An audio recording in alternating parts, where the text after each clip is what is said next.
Okay उसके बाद case number 2 हम देख लेते हैं। केस नंबर 2 हमारे पास क्या है, when Q C is greater than K C, कि अगर हमने किसी भी टाइम पे ये रेशो फाइंड की है और हमारे पास उसकी वैल्यू जो है वो के सी की वैल्यू से ग्रेटर आ रही है।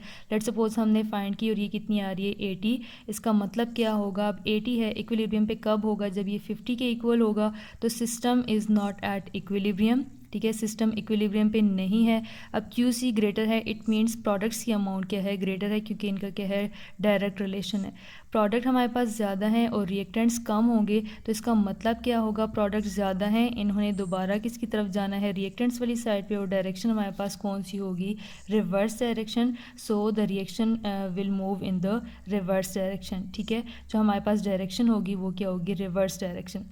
थर्ड केस है हमारे पास when Q C is equals to K C, कि जब हमने फाइंड आउट किया है क्यू सी की भी वैल्यू हमारे पास 50 आ रही है और के सी है ही 50।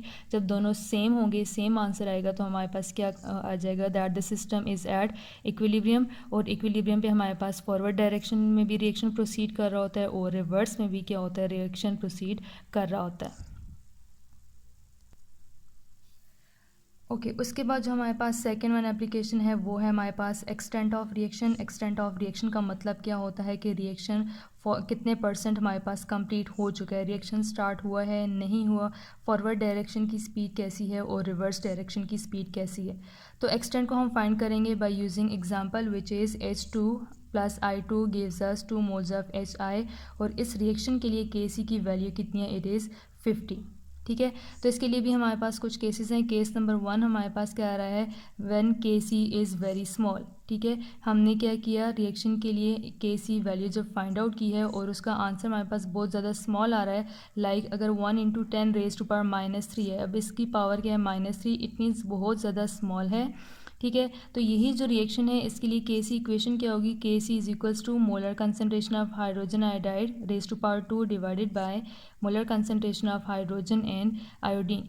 के सी और प्रोडक्ट्स का क्या है, डायरेक्ट रिलेशन, के सी और रिएक्टेंट्स का क्या है, हमारे पास इन्वर्स रिलेशन है। तो इसी को देखते हुए हम क्या कहेंगे, when concentration of reactants is large, ठीक है। अब के सी स्मॉल है, इट मीन्स हमारे पास रिएक्टेंट्स क्या हैं, ज़्यादा हैं, और जो प्रोडक्ट्स है वो क्या है, हमारे पास कम है। And that of products is small, it reflects that reaction does not proceed in forward direction appreciably, ठीक है, कि जो हमारे पास फॉरवर्ड डायरेक्शन में रिएक्शन है वो क्या है, इतना ज़्यादा हमारे पास अच्छी स्पीड के साथ प्रोसीड नहीं कर रहा, स्पीड जो होगी फॉरवर्ड रिएक्शन की वो बहुत ज़्यादा कम होगी। केस नंबर 2 हमारे पास क्या है, व्हेन के सी इज़ वेरी लार्ज। हमने फाइंड आउट किया और अगर हमारे पास के सी की वैल्यू बहुत ज़्यादा लार्ज आ रही है, लेट्स सपोज हमारे पास क्या आ रही है 80, लेकिन होनी कितनी चाहिए हमारे पास 50। अब इसका मतलब क्या होगा, इस वैल्यू से हम क्या प्रेडिक्ट कर सकते हैं, क्या रिजल्ट्स हमारे पास होंगे, equilibrium mixture contains large amount of products and small amount of reactants, ठीक है। अब के सी की वैल्यू क्या है, लार्ज है, के सी लार्ज होगा तो प्रोडक्ट्स भी लार्ज होंगे, के सी लार्ज तो हमारे पास रिएक्टेंट्स क्या होंगे, इसकी कंसनट्रेशन स्मॉल होगी। तो इससे हम क्या क्लू ले सकते हैं, क्या हम प्रेडिक्ट कर सकते हैं that the reaction in forward direction is completed. तो फॉरवर्ड डायरेक्शन में जो रिएक्शन है वो क्या हो चुका है, कंप्लीट हो चुका है, और अब हमारे पास रिवर्स डायरेक्शन में रिएक्शन स्टार्ट होगा। थर्ड वन हमारे पास आ जाता है मॉडरेट वैल्यू ऑफ के सी। मॉडरेट का मतलब क्या है, neither very large nor very small, कि हम अगर हमारे पास ना ही बहुत ज़्यादा बड़ी वैल्यू आ रही है और ना ही बहुत ज़्यादा स्मॉल वैल्यू आ रही है। लेट्स सपोज अगर के सी हमारे पास क्या है 50 पे है, तो इससे हम क्या प्रेडिक्ट कर सकते हैं that equilibrium mixture contains appreciable amount of reactants and products, के जो हमारे पास इक्विलिब्रियम मिक्सचर है उसमें रिएक्टेंट्स भी प्रेजेंट हैं और प्रोडक्ट्स भी प्रेजेंट हैं, और दोनों की हमारे पास क्या है, अप्रिशिएबल अमाउंट है, अच्छी खासी अमाउंट होगी यहाँ पे, ठीक है। तो ये हमारे पास एक्सटेंट ऑफ रिएक्शन के 3 केसेस हैं। ओके उसके बाद हम देख लेते हैं कंडीशंस फॉर इक्विलिब्रियम या affect of conditions on equilibrium, ठीक है।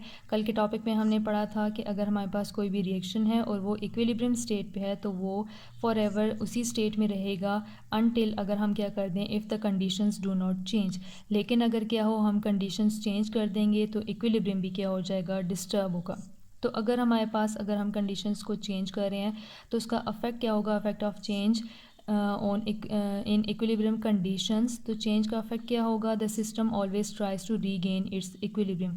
अगर हम इन कंडीशंस में से कोई एक भी चेंज करेंगे तो सिस्टम दोबारा से क्या करेगा? इक्विलिब्रियम को रीगेन करेगा।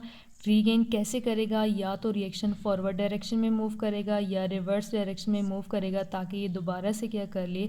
इक्विलिब्रियम को अटेन कर ले। नेसेसरी कंडीशंस हमारे पास कौन सी होती हैं? We have to use the close container, ठीक है। हमें concentration of reactants and products को मेंटेन रखना होता है, टेम्परेचर ऑफ द सिस्टम को मेंटेन रखना है, प्रेशर को मेंटेन रखना है, वॉल्यूम ऑफ द सिस्टम को मेंटेन रखना है, और कैटलिस्ट को भी हम यहाँ पे यूज़ करेंगे, ठीक है। तो अगर हम यहाँ पे किसी एक कंडीशन को चेंज करेंगे तब भी इक्विलिब्रियम डिस्टर्ब होगा, और अगर हम ये सारी कंडीशंस चेंज कर देंगे तब भी इक्विलिब्रियम क्या होगा? डिस्टर्ब होगा। और इक्विलिब्रियम डिस्टर्ब होने के बाद सिस्टम ने क्या करना है? दोबारा इक्विलिब्रियम को रीगेन करना है, या तो फॉरवर्ड डायरेक्शन में मूव करके या फिर रिवर्स डायरेक्शन में मूव करके। So that was today's lecture. Thank you.